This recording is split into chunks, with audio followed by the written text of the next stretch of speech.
Kami ng 15 sa harap, saka Huwag ka ng brass 45 na, dito. Tapos 120 Brass, yung tapos sa gas. kadena ko. Bili ka sana ng gas. 1548. Yung kadena ko. Ito, wait lang.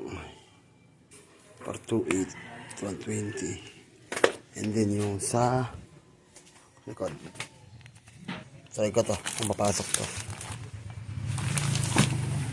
Ayan. Ayun na. Ano to, 45. 48, 45. Sa Mac to. Pang TMX 155. Supremo. Saka ito. Sakto-sakto sa GTR. Lahat naman ito. So, nilagyan natin doon.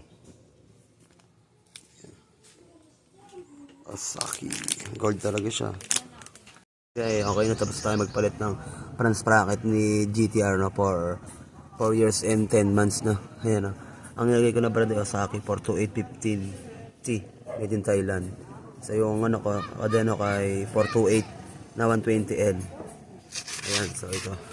Then yung ating kadena ay sprocket sa lian ay ano to, 15, ay hindi, sorry. 248, 428 na 45. Yan. Pakita ko sa inyo. Pag inano niya. Ayan.